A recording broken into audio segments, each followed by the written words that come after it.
Hari itu cuaca cukup panas di kota kecil, tempat tinggal Iyas. Langit cerah tanpa awan, tapi angin kering yang bertiup membuat suasana terasa gerah. Iyas baru saja selesai membetulkan motor tetangganya di bengkel sederhana, milik ayahnya, bengkel kecil yang sudah berdiri sejak Iyas masih SD. Ayahnya kini sudah pensiun karena faktor usia. Jadi Iyas yang melanjutkan usaha keluarga itu seorang diri. Sore itu seperti biasa. Iyas menyandarkan diri di kursi plastik yang mulai pudar warnanya. Sambil menyeka keringat dengan handuk kecil yang melingkar di lehernya, ia menyeruput teh manis yang sudah tidak terlalu dingin. Suara kendaraan lewat menjadi musik latar yang biasa dia dengar setiap hari. Tiba-tiba, sebuah mobil mewah berhenti mendadak di pinggir jalan depan bengkelnya. Mobilnya tampak mengkilap dan mahal. Tapi dari suara mesinnya, jelas ada yang gak beres. Suara grek-grek kasar keluar dari bawah kap mesin. Lalu, Marty Tuttle. Mesin tak lagi hidup. Dari dalam mobil itu, keluar seorang wanita. Penampilannya rapi, elegan, dengan setelan kerja berwarna netral. Sepatu hak tingginya menginjak aspal, dengan bunyi pelan tapi tegas. Rambutnya terikat sederhana, tapi jelas sekali. Dia bukan orang sembarangan. Iyas bangkit dan berjalan pelan menghampiri, sambil berkata sopan, "Permisi mbak, kayaknya mesinnya mati ya. Mau saya bantu cek?" Wanita itu tampak sedikit ragu, tapi kemudian mengangguk. "Iya mas, tiba-tiba mati. Tadi masih normal, tapi pas saya gas langsung mati. Saya telat meeting, lagi buru-buru." Iyas mengangguk dan langsung membuka kap mesin. Dia tidak banyak bicara, hanya fokus memperhatikan kondisi mesin mobil. Tangan-tangannya sigap, gerakannya cepat, dan penuh keyakinan. Sekilas tampak jelas, kipas radiator mati, dan ada kabel yang kendur. Selama Iyas bekerja, wanita itu memperhatikan dari dekat.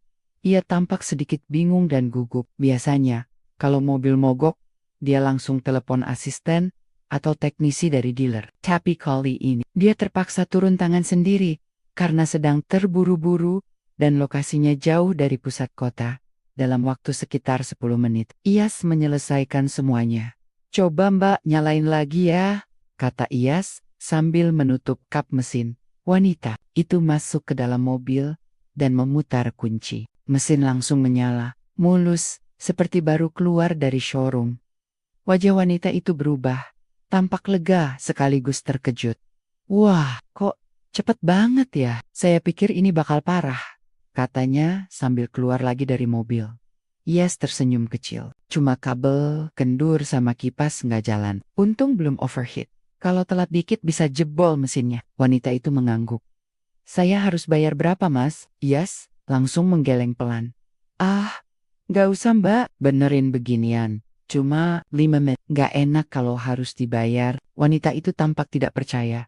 "Serius, saya bisa bayar kok. Nggak enak juga dibantu terus saya pergi gitu aja." "Nggak perlu, beneran. Anggap aja saya bantu orang yang lagi butuh. Lagian, mobil mbak keren begini harusnya nggak boleh mogok, biar tetap bagus," kata Iyas sambil tertawa kecil. Wanita itu ikut tertawa, tapi matanya masih memperhatikan Iyas penuh rasa penasaran.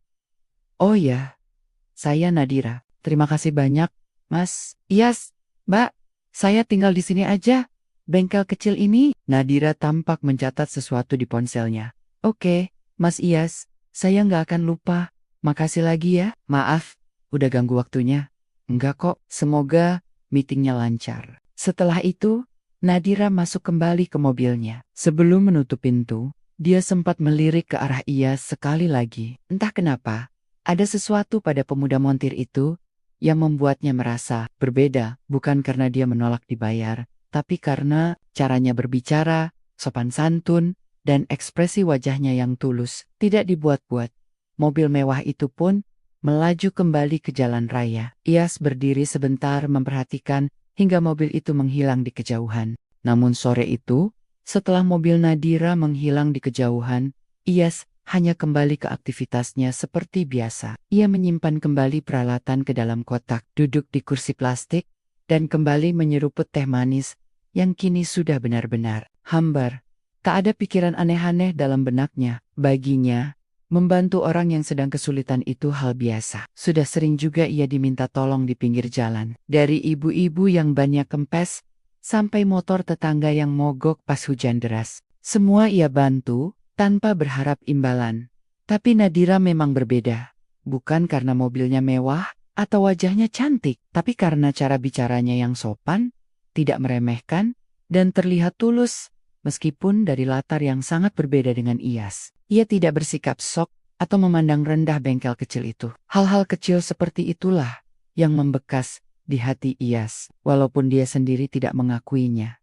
Keesokan harinya, kehidupan Iyas tetap berjalan seperti biasa. Ia membuka bengkel sejak pagi, membersihkan lantai dengan sapu lidi, dan menyambut pelanggan yang datang satu persatu. Tak ada yang istimewa. Bahkan 2 hari setelah kejadian itu, ia sudah hampir lupa soal Nadira. Baginya, wanita itu pasti sudah kembali ke rutinitasnya sebagai orang penting. Ceyo, katanya, entah perusahaan apa, Iyas tidak begitu memperhatikan. Waktu itu, namun di balik kesibukan Iyas, ada sesuatu yang berbeda di tempat lain. Nadira, yang saat itu benar-benar dikejar waktu dan nyaris telat presentasi, tidak berhenti memikirkan Iyas setelah hari itu. Di balik statusnya sebagai pemimpin perusahaan startup teknologi yang sedang berkembang pesat, Nadira punya pandangan sendiri soal hidup. Ia percaya bahwa dunia ini masih dipenuhi oleh orang-orang baik. Tapi hari itu Iyas membuktikan sendiri. Kayak tanpa basa-basi, tanpa pamrih, dengan wajah penuh ketulusan, pemuda itu langsung turun tangan membantunya di dalam mobil saat menuju kantornya sore itu. Nadira bahkan sampai mengulang kembali percakapan singkat mereka. Ia merasa ada sesuatu yang menarik pada Iyas. Bukan hanya karena sikapnya, tapi juga cara dia memandang dunia. Sederhana, tapi tidak kecil, kalem, tapi berani. Malam harinya, Nadira membuka laptop dan mulai mencari nama bengkel Iyas di Google. Tapi hasilnya nihil. Ia lantas menelusuri lokasi tempat ia mogok tempo hari, melihat Google Maps, dan memperbesar tampilan jalan. Ia mengenali warung kecil di seberang bengkel, dan dengan sedikit usaha, akhirnya menemukan nama bengkel itu. Bengkel Sumberjaya, bukan nama Iyas ternyata, gumam Nadira. Tapi itu cukup sebagai petunjuk. Esoknya, Nadira meminta asistennya menyusun jadwal kosong 3 hari ke depan. Ia punya satu rencana kecil yang tidak biasa. Tidak ada kaitan dengan bisnis, tidak juga demi pencitraan. Di sisi lain, Iyas masih tak menyangka bahwa seseorang sedang menyiapkan sesuatu untuknya. Di hari ketiga setelah pertemuan itu, Iyas sedang menyapu dedaunan di halaman bengkel. Hari itu cukup sepi, hanya satu motor yang sedang diperbaiki. Dan itu pun tinggal menunggu ganti oli. Sekitar pukul 10 pagi, sebuah mobil hitam datang perlahan dan berhenti tepat di depan bengkel. Iyas menoleh, sedikit heran. Mobilnya tidak sama seperti yang waktu itu mogok. Tapi perempuan yang keluar dari dalam mobil itu sangat dikenalnya. Nadira, gumam Iyas pelan. Wanita itu turun dari mobil dengan senyum ramah. Kali ini, ia tidak mengenakan setelan kerja, melainkan pakaian santai berwarna krem dengan celana jeans, tapi tetap terlihat berkelas dan anggun. Pagi, Mas Iyas, sapa Nadira ringan. Pagi juga Mbak. Mbak Nadira ya, jawab Iyas, sambil sepat-sepat menyekat tangan dengan lap kain. Nadira mengangguk. Masih ingat saya? Jelas ingat dong, tapi saya kaget, kok kesini lagi? Nadira tersenyum lebar. Boleh ngobrol sebentar Mas? Saya nggak lama. Janji. Iyas menunjuk ke dalam bengkel. Silakan Mbak, di dalam aja. Ada kursi. Meskipun agak tua, mereka duduk di kursi kayu panjang dekat tembok. Nadira memandang sekeliling bengkel dengan senyum kecil. Tempatnya sederhana ya, tapi kelihayan bersih dan rapi. Mas Iyas, kerja sendiri? Ya, bapak saya yang punya. Tapi sekarang udah nggak kuat kerja. Jadi saya lanjutin? Nadira mengangguk pelan, lalu menatap Iyas dalam-dalam. Mas Iyas, waktu itu nolak dibayar. Saya ngerti, Mas tulus bantu.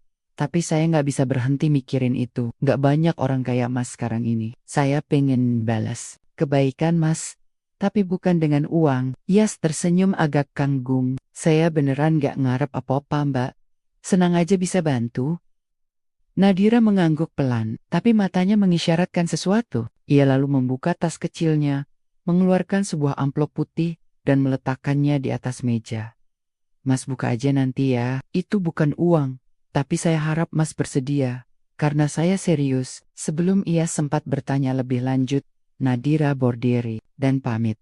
Sampai ketemu lagi, Mas Iyas. Mobilnya perlahan menjauh. Iyas masih duduk, menatap amplop itu dengan bingung dan penasaran.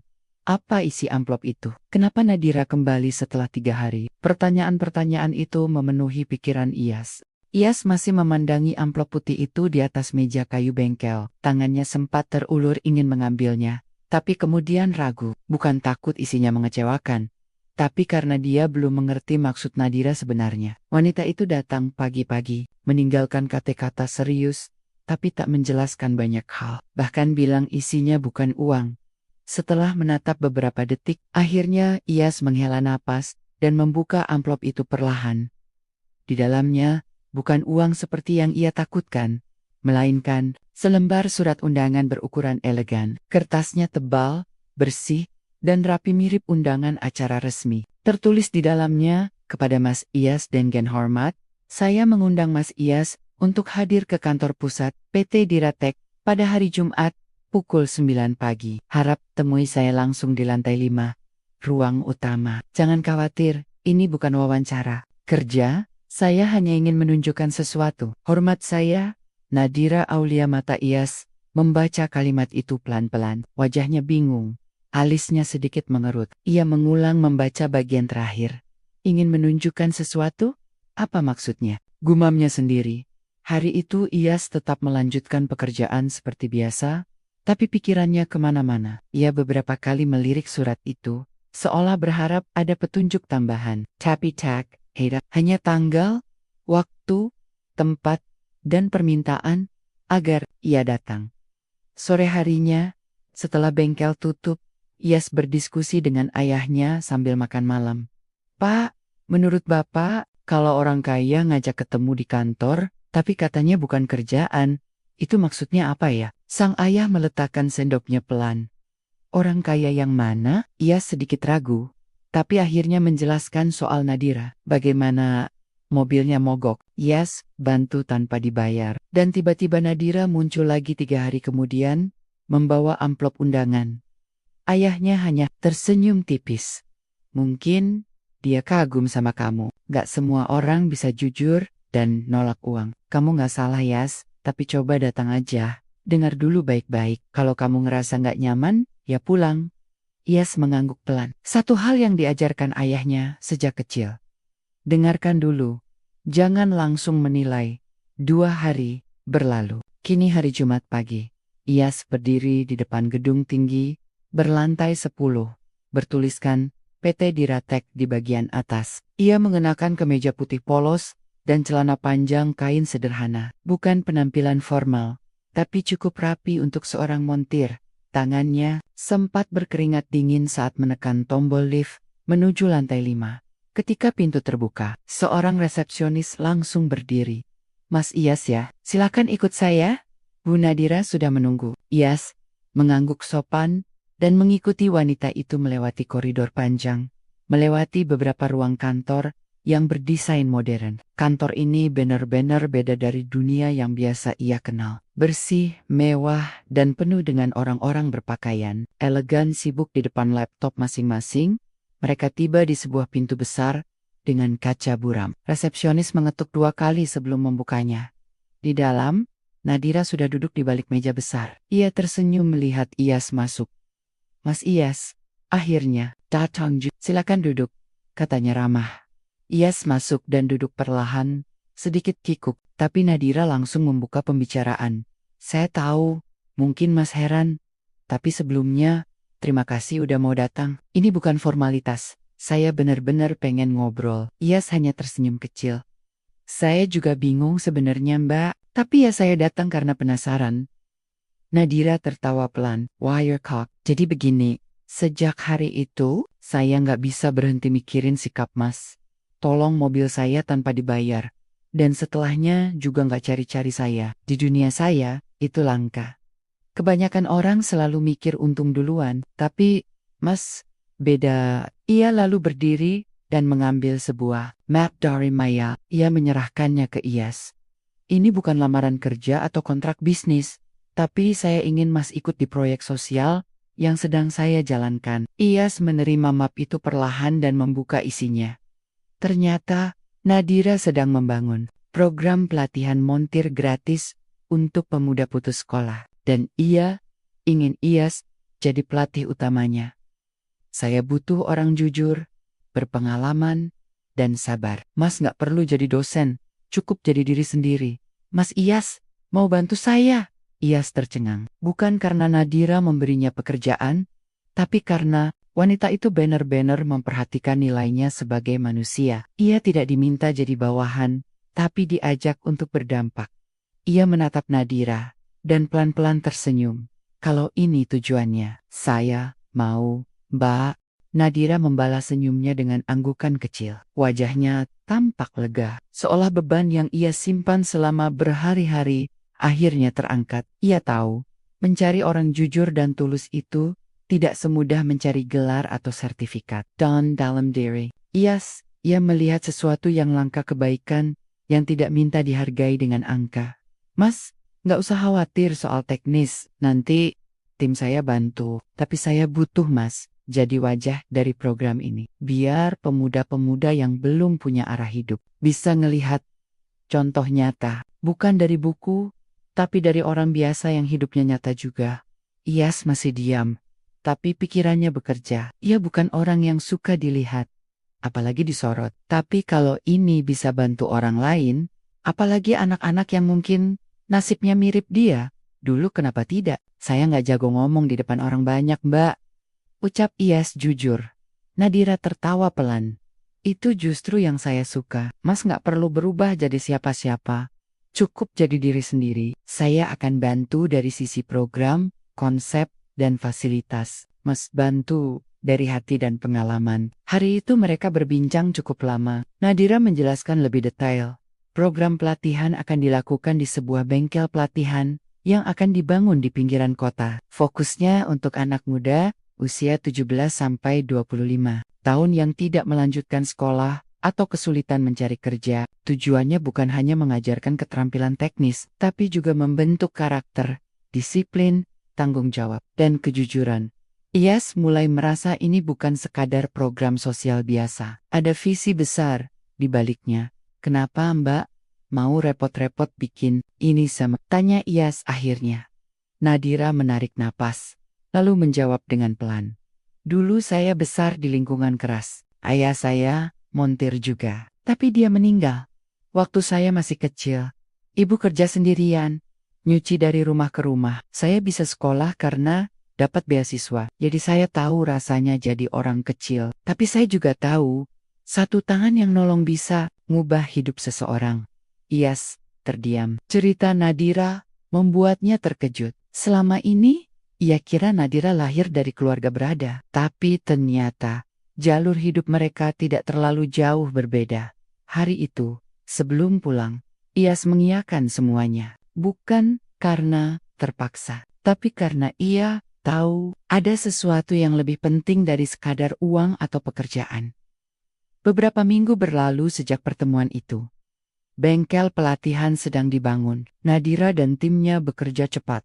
Dan Iyas dilibatkan dalam setiap tahapan desain, mulai dari tata letak ruang praktik, pilihan alat, sampai sistem pelatihan yang akan digunakan. Ia bahkan diminta membuat daftar materi dasar untuk pelatihan minggu pertama. Yang lebih mengejutkan, Nadira meminta satu bagian bengkel itu dinamai sesuai nama ayah Iyas, ruang belajar Pak Mahfud. Saat melihat papan nama itu dicetak dan dipasang, Iyas tak bisa menyembunyikan senyum kecil di wajahnya. Bapak pasti bangga kalau lihat ini, gumamnya. Di sisi lain, Nadira tak sekadar mempercayakan proyek ini ke Iyas. Ia juga mulai lebih banyak menghabiskan waktu bersamanya. Tidak hanya sebagai CO yang memberi arahan, tapi sebagai teman bicara. Mereka sering duduk bersama di teras bangunan baru itu saat sore, membahas ide, minum teh botol, dan sesekali tertawa karena hal-hal sepele. Namun Iyas tetap menjaga jarak. Bukan karena tidak nyaman, tapi karena ia sadar siapa dirinya. Nadira tetap seorang wanita luar biasa, dengan dunia yang berbeda. Dan Iyas tetap anak montir yang hidupnya sederhana. Sampai suatu hari, Nadira berkata dengan serius, saat mereka duduk di kursi panjang di bawah pohon. Mas Iyas, saya tahu Mas, selalu anggap saya ini orang besar. Beda dunia. Tapi kalau boleh jujur, saya justru belajar banyak dari Mas. Mas ngajarin saya makna kebaikan yang gak perlu dihitung. Itu pelajaran yang mahal banget. Iyas hanya tersenyum. Ayat merasa pantas menerima pujian sebesar itu. Tapi Nadira melanjutkan. Dan satu hal lagi Mas, kadang yang kita beri tanpa berharap apa-apa, justru yang datang baliknya jauh lebih besar. Iyas menatap Nadira sejenak, matanya tajam, tapi lembut. Ia belum mengerti sepenuhnya apa maksud Nadira, tapi hatinya merasa kalimat itu bukan hanya tentang proyek bengkel. Ia hanya menjawab pelan, mungkin karena yang datang dari hati, ya baliknya ke hati juga. Hari mulai gelap, dan lampu-lampu bengkel mulai menyala. Proyek belum selesai, tapi satu hal mulai jelas. Kebaikan yang diberikan Iyas di pinggir jalan hari itu, bukan hanya menolong mobil mogok, tapi mungkin tanpa ia sadari telah menyalakan mesin lain, mesin perubahan, bagi Pontiac. 3 hari setelah percakapan sore itu, ketika proyek bengkel pelatihan hampir rampung, Iyas menerima sebuah pesan singkat dari Nadira. Bukan lewat pesan bisnis seperti biasanya, tapi dikirim langsung ke nomor pribadinya. Singkat, tanpa penjelasan. Panjang Mas Iyas, kalau besok malam kosong, saya mau ajak Mas ke satu tempat. Nggak resmi, nggak formal, tapi tolong datang. Ya, ini penting buat saya. Iyas membaca pesan itu berkali-kali. Tidak ada lokasi jelas, tidak disebutkan tempat atau acaranya. Tapi Nadira menutup pesannya dengan satu kalimat tambahan. Nanti saya jemput jam 7 malam. Cukup pakai pakaian santai. Jangan gugup. Ini bukan pertemuan bisnis. Iyas mendesah pelan. Entah kenapa, ia merasa pesan itu membawa nuansa yang berbeda. Ia tidak terbiasa dijemput perempuan, apalagi oleh wanita seperti Nadira. Tapi ia tidak merasa canggung. Ada rasa penasaran, sekaligus kepercayaan yang tumbuh tanpa ia sadari. Keesokan malamnya, tepat pukul 7, sebuah mobil hitam berhenti di depan rumahnya. Iyas sudah siap, mengenakan kemeja abu-abu polos dan celana jeans gelap, wajahnya bersih, rambutnya disisir rapi. Meski sederhana, penampilannya mencerminkan seseorang yang siap untuk sesuatu yang tidak biasa. Pintu mobil terbuka. Nadira Kelwer, kali ini mengenakan pakaian semi-kasual, blazer tipis, celana kain, dan senyum yang hangat. Mas Iyas siap? Tanyanya ringan. Iyas mengangguk, siap. Tapi saya masih belum tahu ini mau kemana. Nadira hanya tertawa kecil, makanya ikut aja dulu. Nanti juga tahu. Perjalanan dalam mobil berlangsung sekitar 20 menit. Iyas hanya memperhatikan jalan. Denggen tenong Nadira pun tidak banyak bicara. Tapi suasana di dalam mobil terasa nyaman, tidak canggung. Seperti dua orang yang sudah saling percaya, meski belum lama kenal. Mobil berhenti di sebuah bangunan yang tak terlalu besar, tapi tampak hidup. Lampu-lampu gantung sederhana menghiasi teras, dan di dalam terdengar suara obrolan orang-orang. Dari luar, tempat itu seperti kafe kecil, namun di bagian atas pintunya tertulis, Ruang Harapan, Belajar, Berkarya. Berarti, Iyas menoleh ke Nadira. Bingung, ini tempat apa Mbak? Nadira tersenyum, sambil mempersilakan Iyas masuk. Masuk aja dulu, ini kejutan kecil yang udah saya siapkan. Begitu pintu dibuka, Iyas disambut dengan tepuk tangan hangat, dari sekitar 20 orang yang sudah berkumpul di dalam, wajah-wajah muda, dengan semangat yang terpancar dari sorot mata mereka. Beberapa dari mereka bahkan berdiri dan langsung memberi salam hormat kecil pada Iyas. Selamat datang Mas Iyas, seru salah satu dari mereka. Iyas terdiam di ambang pintu, matanya mengitari ruangan. Di dinding tergantung foto-foto, dokumentasi pembangunan bengkel pelatihan. Di sisi lain, ada papan tulis besar bertuliskan, pelatih utama.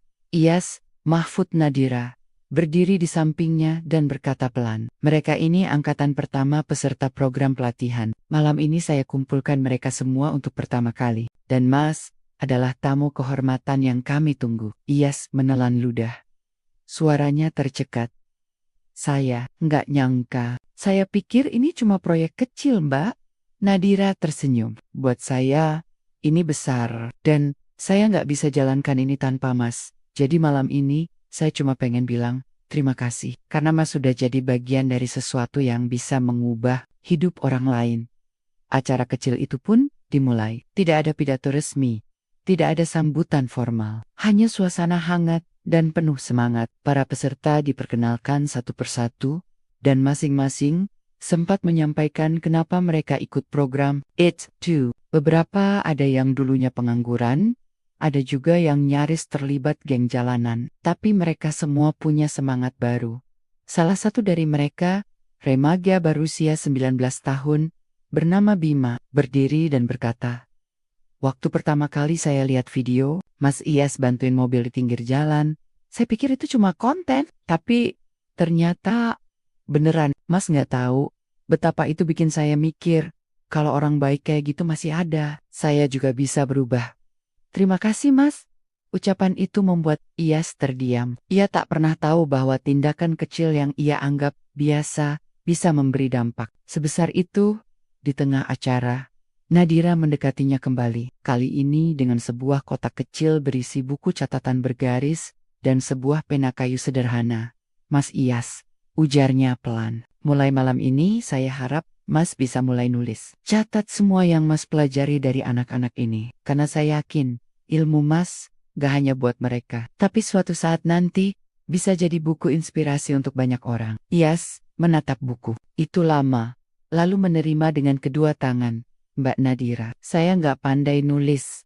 Nggak usah pandai, cukup jujur. Itu lebih penting." Malam itu, untuk pertama kalinya dalam hidupnya, Iyas merasa benar-benar dihargai. Bukan karena gelar, bukan karena uang, tapi karena kebaikan hati yang sederhana yang dulu, bahkan tidak ia anggap penting.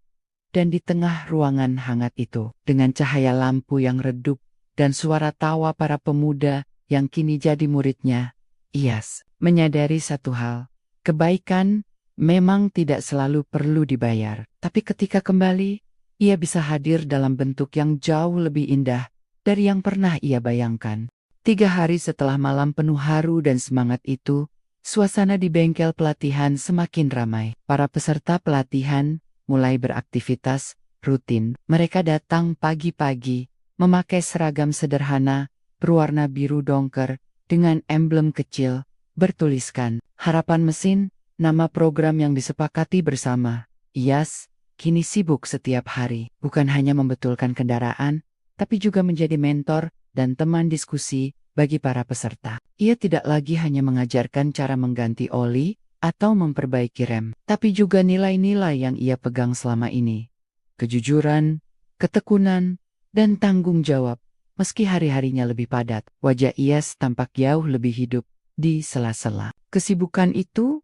Nadira masih sering datang. Kadang ikut duduk di kelas sambil mengamati, kadang hanya membawa makanan ringan untuk para peserta. Namun berbeda dari biasanya, hari itu Nadira tidak datang. Sudah 3 hari ia tak terlihat, bahkan tak mengirim kabar apapun. Iyas tak mau mengganggu. Ia mengerti bahwa Nadira adalah wanita sibuk, tapi di dalam hatinya ada sedikit rasa khawatir. Entah kenapa, kehadiran Nadira terasa seperti bagian yang melengkapi seluruh semangat program ini. Hingga sore hari yang keempat, tepat ketika Iyas hendak menutup ruang pelatihan, seorang kurir datang membawa sebuah paket besar dan surat kecil yang dilipat rapi untuk Mas Iyas Mahfud. Ucap kurir itu. Iyas menerimanya dan membuka surat terlebih dahulu. Tulisan tangan Nadira tertera jelas di atas kertas. "Mas Iyas, saya minta maaf karena tiba-tiba menghilang beberapa hari ini, tapi saya tidak pergi jauh. Saya cuma menyiapkan sesuatu yang mungkin sulit saya sampaikan langsung. Di dalam paket itu ada bagian dari mimpi saya yang belum sempat saya jalankan, dan saya percaya hanya Mas yang bisa melanjutkannya. Bukalah perlahan, dan setelah itu saya harap Mas datang ke tempat kita pertama kali bertemu. Jam 5 sore besok, sendirian, ya." Salam hangat Nadira. Iyas menatap surat itu lama, lalu paket besar dengan hati-hati. Di dalamnya, ia menemukan sebuah set alat montir profesional lengkap dengan ukiran namanya di bagian kotaknya, Iyas Mahfud, montir penggerak harapan. Ada juga satu bingkai kayu berisi sertifikat pelatihan resmi dari Diratek dan di bagian bawahnya tertulis Duta Sosial Teknik Otomotif, Kepala Penggerak Program Nasional Harapan. Mesin mata Iyas memanas. Ia tak pernah membayangkan akan menerima penghargaan seperti ini. Ia hanya anak montir yang terbiasa kotor oli dan keringat. Tapi kini, ia dipercaya menjadi pemimpin program pelatihan skala nasional. Ia menyentuh nama di ukiran kotak itu pelan, seolah belum yakin ini nyata. Keesokan harinya, tepat pukul 5 sore, Iyas sampai di tempat mereka pertama kali bertemu pinggir jalan, di depan bengkel lamanya. Jalanan itu kini tampak tenang. Langit mulai berubah jingga, dan angin sore bertiup pelan. Iyas berdiri diam, memandangi jalanan itu. Ia menoleh ke kiri dan kanan, mencari Nadira, tapi tak juga menemukannya. Sampai tiba-tiba, suara langkah pelan terdengar dari belakang. "Nungguin lama, Mas?" Suara itu lembut dan hangat, Iyas berbelik. Dan di sana Nadira berdiri dengan senyum yang ia kenal betul. Ia memakai pakaian sederhana, wajahnya tanpa riasan, tapi tetap menawan. "Enggak juga, saya cuma ngulang momen aja. Waktu Mbak pertama kali muncul di sini dengan mobil mogok," jawab Iyas sambil tertawa kecil. Nadira ikut tertawa. "Dan Mas Iyas datang kayak pahlawan diam-diam. Saya masih ingat betul ekspresi Mas waktu nolak dibayar." Mereka berdiri berdampingan, membiarkan suasana sore menjadi saksi pertemuan yang penuh kenangan. "Apa yang sebenarnya Mbak ingin sampaikan?" tanya Iyas akhirnya. Nadira menatapnya sebentar, lalu berkata pelan, "3 hari ini saya mikir banyak, Mas, tentang semua yang kita jalani, semua yang Mas ajarkan, dan semua yang saya rasakan." Iyas diam, membiarkan Nadira menyelesaikan. "Saya percaya, setiap orang datang ke hidup kita, bukan tanpa alasan. Dan saya percaya, Mas Iyas bukan cuma bantu saya waktu itu, tapi juga bantu saya menemukan arah baru." Ia menarik napas, lalu melanjutkan, "Saya nggak tahu harus mulai dari mana. Tapi kalau Mas Iyas bersedia, saya pengen jalanin program ini terus bersama-sama. Bukan cuma sebagai rekan kerja, tapi juga sebagai teman hidup." Iyas tertegun. Hatinya berdegup cepat. Kalimat itu datang pelan, tenang, tapi begitu dalam. Ia tersenyum kecil, lalu menjawab, "Saya gak punya apa-apa, Mbak. Gak pintar, gak kaya. Tapi kalau Nadira butuh orang yang jalan bareng, bantu dari belakang, dan jagain dari dekat, saya siap." Nadira tersenyum, matanya berkokok-kokah, tapi bahagia. Mereka berdiri di sana cukup lama, membiarkan matahari sore turun perlahan, menutup hari dengan warna jingga yang hangat. Di jalan tempat dulu mobil mogok, kini berdiri 2 orang yang saling percaya. Pertemuan yang dulu tampak kebetulan, ternyata adalah awal dari perjalanan panjang, bukan sekadar memperbaiki mesin, tapi membangun harapan. Dan sejak hari itu, tak ada lagi kata kebetulan dalam hidup Iyas. Karena ia tahu, setiap kebaikan sekecil apapun akan menemukan jalannya untuk kembali dalam bentuk yang paling indah.